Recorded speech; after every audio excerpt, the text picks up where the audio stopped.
इसके और ऊर्जा संसाधनों के संरक्षण की आवश्यकता के हुए समझाई। मतलब एनर्जी रिसोर्स के कंजर्वेशन या प्रोटेक्शन ऑफ एनर्जी रिसोर्स। ठीक है बेटा, एनर्जी के रिसोर्स कैसे है भैया? हमारे पास लिमिटेड रिसोर्स है, इसलिए उसका कंजर्वेशन क्या है बेटा? जरूरी है। एनर्जी का हम क्या करते हैं? हर जगह इस्तेमाल करते हैं। कहाँ कहाँ इस्तेमाल करते हैं एनर्जी को? डोमेस्टिक यूज, घर के अंदर पंखे ट्यूबलाइट चल रही है, कहाँ से चल रहा है? एनर्जी से। फैक्ट्री कहाँ से चल रही है? एनर्जी से। इसलिए क्या है भैया, उसका क्या है? संरक्षण करना जरूरी है। कुछ हमारे पास क्या है बेटा? एनर्जी रिसोर्स क्या है? लिमिटेड है। लिमिटेड रिसोर्स है, जैसे diesel, petrol, kerosene, fossil fuel. ये क्या है? एक ना एक दिन क्या हो जाएंगे? खत्म होने वाले हैं। इसलिए भी हमें क्या करना चाहिए? एनर्जी को प्रोटेक्ट करना चाहिए, एनर्जी के सोर्सेस को प्रोटेक्ट करना चाहिए और नए नए विकल्प निकालना चाहिए। नए नए विकल्प का मतलब समझ में आ गया? पुरानी चीजों को छोड़ करके, जो क्या होने वाली हैं, खत्म होने वाली है, उनको छोड़ करके नए नए विकल्प निकालना पड़ चाहिए। मतलब नई नई चीजों की खोज करते रहना चाहिए। जैसे विंड एनर्जी का खोज हो गया, सोलार एनर्जी हो गया, पवन ऊर्जा, सौर ऊर्जा। समझ में आ गया? ज्वारी ऊर्जा, जो समुद्र के क्या है बेटा? तरंगे होती है, टाइडल एनर्जी बोलते हो। ठीक है, उसको उससे भी क्या है बेटा? कन्वर्ट किया। जियोथर्मल एनर्जी, डैम भी इसीलिए बनाए जाते हैं, है ना? Hydraulic electricity, thermal electricity. Thermal electricity वो होती है जिसमें कोयले और फॉसिल फ्यूल मतलब डीजल पेट्रोल को जला करके क्या बनाया जाता है? एनर्जी कन्वर्ट की जाती है। हाइड्रोलिक क्या होते हैं? जो पानी से बिजली बनाई जाती है। पानी से मतलब पानी से बड़े बड़े टरबाइन को घुमा करके क्या करा जाता है? बिजली को क्या करा जाता है? एनर्जी को क्या करा जाता है? जनरेट किया जाता है। ठीक है, तो हमारे पास लिमिटेड सोर्सेस है, इसलिए उसका संरक्षण जरूरी है। सभी जगह यूज हो रहा है, घर में भी, डोमेस्टिक भी, हर जगह पर, है ना? जितने हम क्या कर रहे हैं बेटा आज के समय में, भले बैटरी वाली गाड़ी भी आ जाएगी तो हमें उसके लिए क्या चाहिए? एनर्जी सोर्स तो चाहिए, चार्जिंग टाइम तो चाहिए ना भैया। एक कुछ नाम लिख देना, इसलिए उसका प्रोटेक्शन जरूरी है। सविनय अवज्ञा आंदोलन क्या है समझाइए? Civil disobedience movement. ठीक है, अब सिविल डिसोबीडियंस मूवमेंट 1930 में गांधी जी ने स्टार्ट किया था। इसका स्टार्टिंग माना जाता है मार्च 1930 से। कौन सी यात्रा से? दांडी यात्रा से, दांडी मार्च से, जिसे दूसरे नाम में क्या बोलते हैं? नमक सत्याग्रह या साल्ट मार्च। ठीक है, 12 मार्च के दिन गांधी जी अपने 78 फॉलोवर्स को साथ में लेकर के साबरमती आश्रम से निकले और पद यात्रा करते हुए दांडी नामक प्लेस पर पहुंचे, जहां पर उन्होंने क्या करा बेटा? नमक साल्ट कलेक्ट किया और सविनय अवज्ञा आंदोलन अर्थात सिविल डिसोबीडियंस मूवमेंट स्टार्ट करने की परमिशन दे दी। उन्होंने कहा कि घर घर में नमक बनाया जाए। इसी तरह से समझ में आ गया? हर घर में क्या करा जाए? नमक कानून तोड़ा जाए, सॉल्ट लॉ को ब्रेक किया जाए और घर घर में क्या करा जाए? नमक बनाया जाए। ठीक है, फिर लोग क्या करने लगे? आंदोलन में भाग लेने लगे, मतलब इस आंदोलन में आ गए। रैली निकाली गई, वही वाली बात, विदेशी वस्त्रों की होलियां जलाई गई, रिजाइनिंग किया गया, घर घर में नमक बनाए गए, टैक्स पे नहीं किया गया। समझ में आया? ये सारे काम। और इस मूवमेंट में काफी लोग क्या हुए बेटा? इन्वॉल्व हुए। बड़े घर की लेडीजें, बिजनेसमैन, ठीक है, उच्च फैमिली वर्ग के लोग, ज्यादातर इसमें बिजनेसमैन इन्वॉल्व हुए थे। क्यों हुए थे? क्योंकि उनको इससे कई तरह के क्या होने थे बेटा? बेनिफिट्स होने थे। ठीक, इसके अलावा थोड़ा बहुत और जोड़ दे। साइमन कमीशन बताया था आपने, ठीक है? Explain what is Simon commission. Simon commission बताया था मैंने, ठीक है? 1919 के भारत सरकार अधिनियम के द्वारा अगले 10 वर्षों में होने वाले संवैधानिक परिवर्तन पर विचार करने के लिए एक आयोग बनाया जाना था, commission. According to 1919 Indian government act, next 10 year, अगले 10 साल के बाद क्या होना था बेटा? जो इंडिया में चेंजेस हुए हैं उसको फाइंड आउट करने के लिए एक कमीशन ऑर्गेनाइज होना था। ठीक है, फरवरी 1927 में इंग्लैंड में एक कमीशन बना जिसके हेड का नाम था सर जॉन साइमन, इसलिए इसका नाम क्या पड़ा, साइमन कमीशन। ठीक है, इस साइमन कमीशन में टोटल 7 मेंबर्स थे, पर एक भी मेंबर इंडियन नहीं था। समझ में आ गया? इसलिए इंडियन ने इसका क्या करा बेटा, अपोज किया, विरोध किया। 1928 में, फरवरी के महीने में 1928 में जब साइमन कमीशन इंडिया आया तो इंडियन लोगों ने इसका विरोध किया। ऑल इंडिया लेवल पर क्या करी गई बेटा, स्ट्राइक करी गई, साइमन गो बैक के नारे लगाए गए, ब्लैक झंडे दिखाए गए। समझ में आ गया? पूरे देश में कमेटीज बनाई गई। पंजाब में इसका विरोध करने वाले लाला लाजपत राय क्या हुए, लाठी प्रहार से घायल हुए और कुछ समय के बाद उनकी डेथ हो गई। साइमन कमीशन आया, अपनी रिपोर्ट बनाया और चला गया। ये साइमन कमीशन में लिखना है। ठीक है बेटा, आगे जा, लोकतंत्र में राजनीतिक दलों की भूमिका को समझाइए। Explain the role of political parties in the लोकतंत्र। अब लोकतंत्र में पॉलिटिकल पार्टीज क्या रोल प्ले करती है? देखो भाई, जहां पर लोकतंत्र होगा वहां पर पॉलिटिकल पार्टीज का होना कंपलसरी है। क्यों? क्योंकि जहां डेमोक्रेसी होती है वहां पर पॉलिटिकल पार्टी के लीडर ही कंट्री को क्या करते हैं बेटा, ऑपरेट करते हैं, चलाते हैं। पहली बात, यदि पॉलिटिकल पार्टी या लीडर नहीं होंगे तो सब व्यक्ति अपने राजा होंगे। एक नॉर्मल बात बता रहा हूं, सब अपनी मर्जी का काम करेंगे, कोई किसी की नहीं सुनेगा। और लोग ठीक, इसलिए लोकतंत्र में जो होते हैं क्या बेटा, लोकतंत्र बोलते हैं, डेमोक्रेसी बोलते हैं। डेमोक्रेसी में पॉलिटिकल पार्टीज एक मेन रोल प्ले करती है। एडमिनिस्ट्रेशन वो संभालती है, लॉ वो पास करती है। समझ में आ गया? फिर पब्लिक पे कंट्रोल वो करती है, देश के बड़े बड़े डिसीजन वो लेती है। समझ में आ गया ना? एक तक रूलिंग पार्टी का रोल भी वो प्ले करती है और अपोजिशन पार्टी का रोल भी लोकतांत्रिक दल भी प्ले करते हैं। इसलिए डेमोक्रेसी में किसका होना जरूरी है, कन्फ्लिक्ट ना हो, इसलिए पॉलिटिकल पार्टीज का होना जरूरी है। समझ में आ गया बेटा? कंपलसरी, ये इंपॉर्टेंस में लिख देना। आगे दे रखा है, क्षेत्रीय दल व राजनीतिक दलों के बीच अंतर लिखिए, है ना? ये थोड़ा सा गलत हो गया, राष्ट्रीय दल आएगा, राजनीतिक दल नहीं आएगा। ठीक है, क्षेत्रीय दल और राष्ट्रीय दल आएगा। ठीक है, पॉलिटिकल पार्टी जो दो पार्ट्स होते हैं अपन ने देखा है, एक रीजनल पार्टी होती है और एक होती है आपकी नेशनल पार्टी। अब जो नेशनल पार्टी होती है वो पार्टी क्या होती है, पूरी कंट्री में क्या करती है बेटा, इंपॉर्टेंस रोल प्ले करती है। पूरी कंट्री के अंदर क्या होती है, पावरफुल होती है ना? ये पहला उसका फीचर्स हो गया। दूसरा, जो पॉलिटिकल क्या बोले नेशनल पार्टी होती है उसको लोकसभा में डाले गए कुल वोटों का 6% वोट हासिल करना पड़ता है। ठीक है, या पूरे लोकसभा में कितने, 4 स्टेट से 4 सीट आना चाहिए। कितनी सीट आना चाहिए, 4 सीट आना चाहिए। तो वो कौन सी पार्टी मानी जाती है, राष्ट्रीय दल या नेशनल पार्टी। अब नेशनल पार्टी के 4-5 नाम ले लो, भारतीय जनता पार्टी, बहुजन समाज पार्टी, है ना, तृणमूल कांग्रेस। ठीक है, फिर कौन सी हो गई आपकी, कांग्रेस हो गई, एनसीपी हो गई। समझ में आ गया? ये सारी के आम आदमी पार्टी नहीं है भैया, आम आदमी पार्टी रीजनल पार्टी में आएगा। आप इधर आ जाओ। रीजनल पार्टी क्या होती है, केवल एक स्टेट तक फेमस होती है।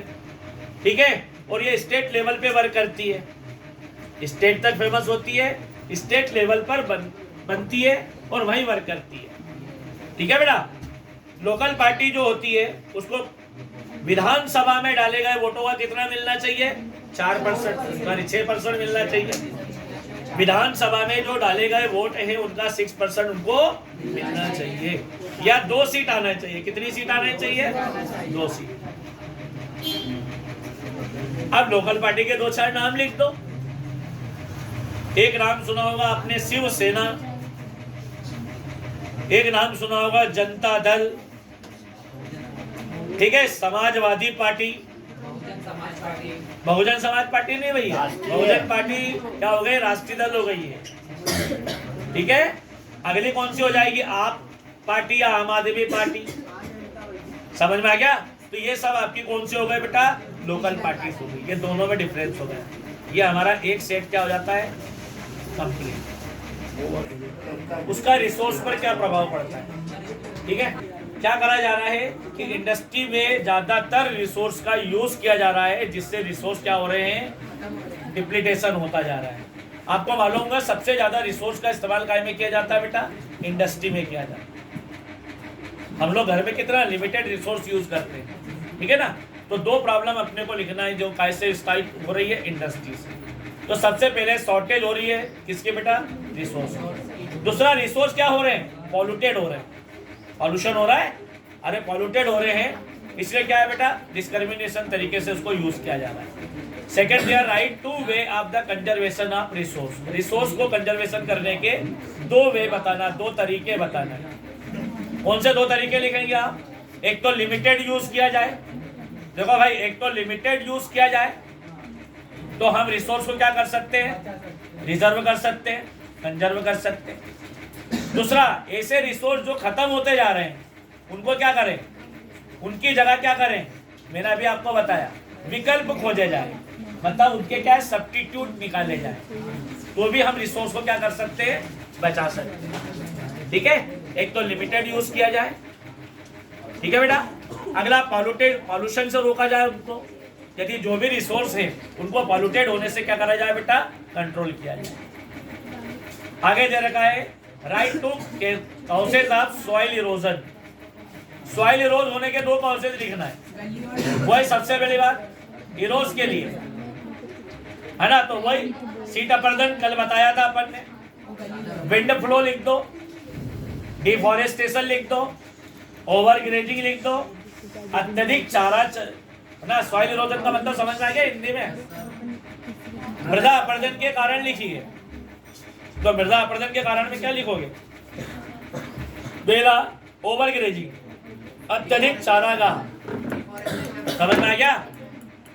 फिर चादर अपरदन मतलब क्या हुआ? सीड इरोजन, डिफॉरेस्टेशन, वृक्षों की कटाई।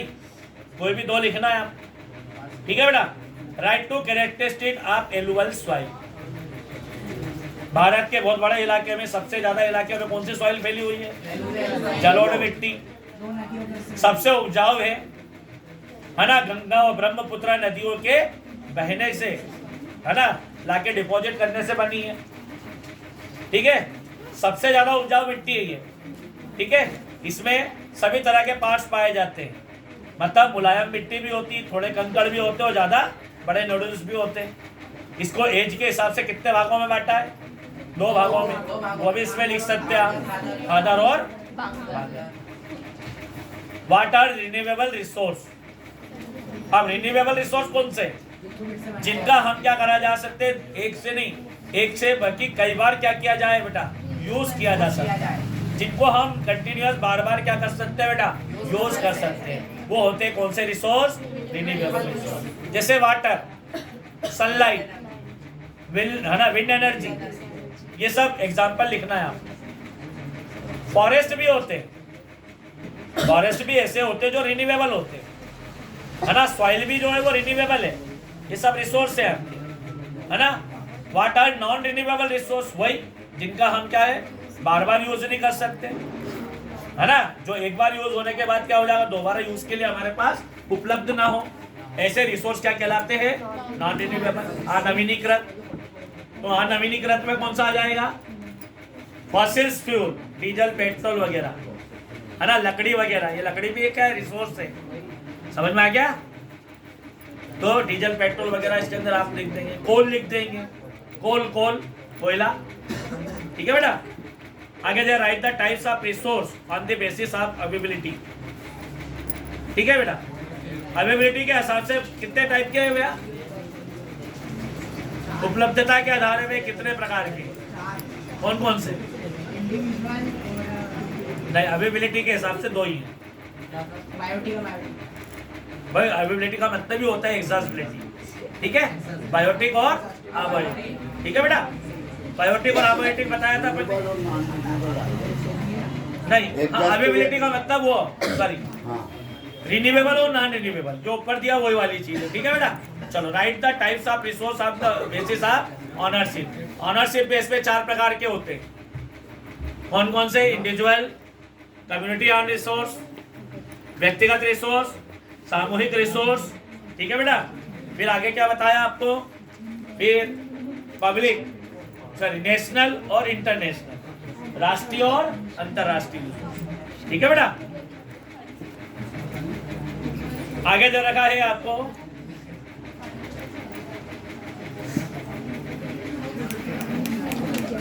क्वेश्चन है। हाँ बोल, आएंगे नहीं क्योंकि लेबर एक जगह से दूसरी जगह कैसे गया, ठीक है बेटा।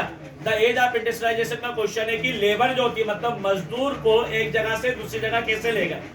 तो इसमें इंडेंजर लेबर के बारे में सुना था आपने, गिरमिटिया मजदूर क्या होते थे? भारत से लोगों को बंदी बनाया जाता था, लालच दिया जाता था, 5 साल का एग्रीमेंट करके क्या करा जाता था बेटा? विदेश ले जाया जाता था। इस तरह से क्या हुआ बेटा? जब इंडस्ट्रियलाइजेशन स्टार्ट हुआ था, मतलब औद्योगिकीकरण स्टार्ट हुआ था, तो यहाँ से कई बाहर विदेशों में काम करने के लिए लोगों को क्या करा जाता था? ले जाया जाता था। ऐसे अफ्रीका से और इंडिया से क्या करे थे? मजदूरों को ले जाया जाता था, ठीक है बेटा। फिर आ गया what is the including in the secondary sector. वो सेकेंडरी, द्वितीय क्षेत्र क्या है? द्वितीय क्षेत्र में क्या है? इंडस्ट्री, जितनी भी इंडस्ट्रीज होती है, मैन्युफैक्चरिंग वर्क होता है, वो सब क्या होता है बेटा? सेकेंडरी सेक्टर में होता है।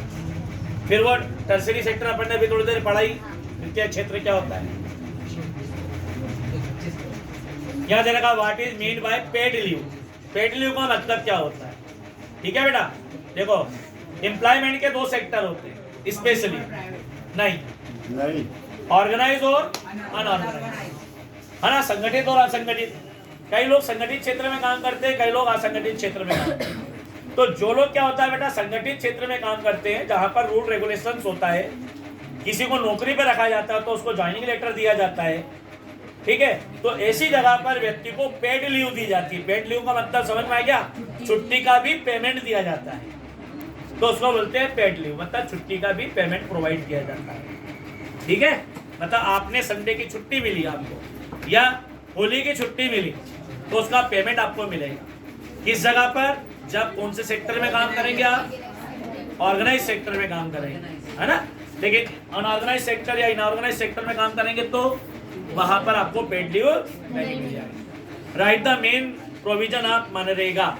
Mahatma Gandhi national rural employment guarantee scheme 2005 में बनी थी भैया। ये फटाफट देख लो, 2-4 क्वेश्चन बचे।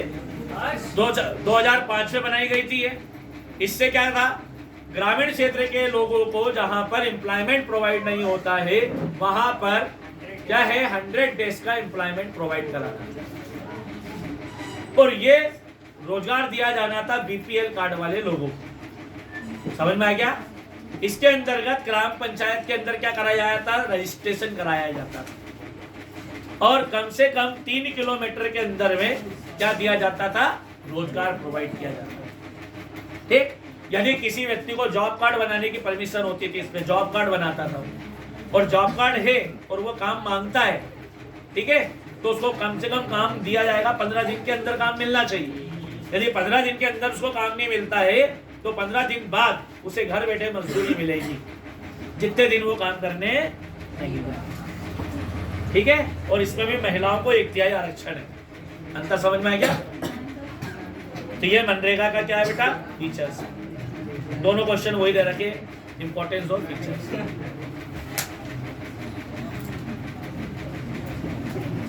Right any 3 factors affecting biodiversity. Biodiversity को इफेक्ट करने वाले क्या बेटा? फैक्टर्स। जैव विविधता, जैव विविधता को प्रभावित करने वाले घटक।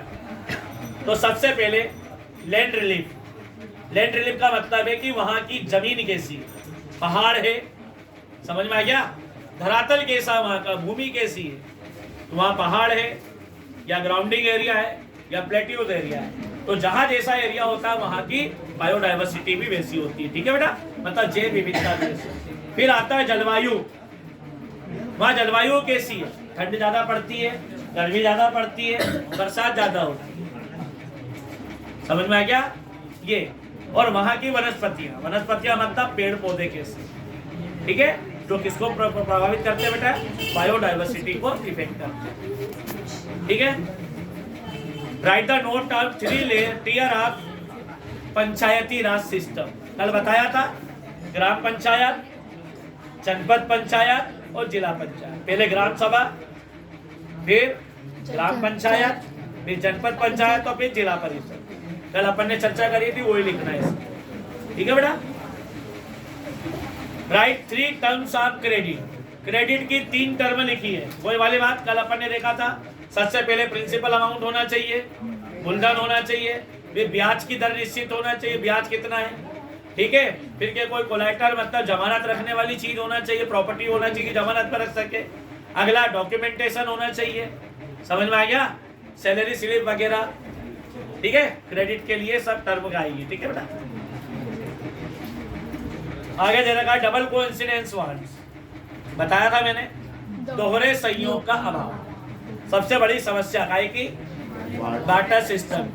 दूसरे व्यक्ति को ढूंढ लिया तो वो मेरी चीज लेगा या नहीं लेगा, ये प्रॉब्लम। ठीक है बेटा, फिर अभी अपन ने सिविल डिसोबीडियंस मूवमेंट तो एक्सप्लेन कर ही दिया, साइमन कमीशन भी कर दिया है। एक सर क्वेश्चन आया था जो है ना इस टाइप का बनाया, गांधी जी मेन मानते थे एकता। ठीक है, एकता में ज्यादा शक्ति है ना, बिना एकता के अपन क्या है बेटा, इंडिया को इंडिपेंडेंट नहीं करा सकते। गांधी जी का ऐसा विचार था। तो गांधी जी ने क्या करा था बेटा, जब सिविल डिसोबीडियंस मूवमेंट चल रहा था उस समय दलितों ने अलग से निर्वाचन की मांग करी थी।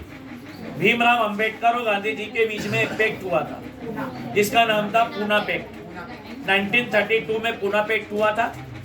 ठीक है, क्यों? क्योंकि भीमराव अंबेडकर जी चाहते थे कि जो दलित वर्ग के लोग हैं, ठीक है, लो कैटेगरी के जो लोग हैं, उनको एक अलग से क्या हो बेटा, इलेक्शन क्या करने, वोट डालने का राइट मिल जाए और उनके लिए एक अलग से क्या मिल जाए, स्टेट मिल जाए, वो उस स्टेट में वर्क करेंगे। उसी तरह से मुस्लिम लीग ने भी डिमांड कर दी थी कि उनको क्या चाहिए, एक इंडिविजुअल क्या चाहिए बेटा, पाकिस्तान मतलब एक स्टेट चाहिए जिसके अंदर क्या है बेटा, वो लोग अपना क्या करेंगे, इलेक्शन करवाएंगे। क्लियर?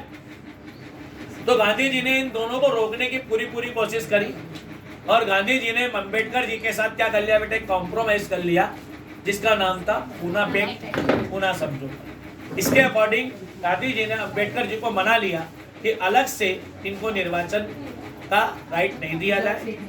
ठीक है, लेकिन हाँ, वोट डालने का राइट उनको दिया गया, लेकिन अलग से स्टेट बनाने का राइट प्रोवाइड नहीं किया।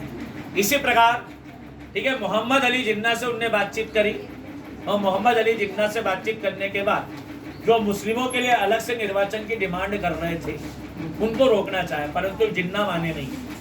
ठीक है बेटा, उन्होंने अलग से क्या कर लिया, मुस्लिमों के लिए राइट मांगा, पर गांधी जी ने ब्रिटिश गवर्नमेंट के साथ मिल करके उनको राइट देने से क्या कर दिया, मना कर दिया। वो चाहते थे यूनिटी, इसीलिए आपको याद होगा कि गांधी जी ने खिलाफत मूवमेंट का समर्थन भी किया था। देखिए, उन्हें मालूम था कि जब तक इंडिया में यूनिटी है तब तक क्या है, इंडिया को हम क्या कर लेंगे, फ्रीडम करा सकते हैं। ठीक, चलो।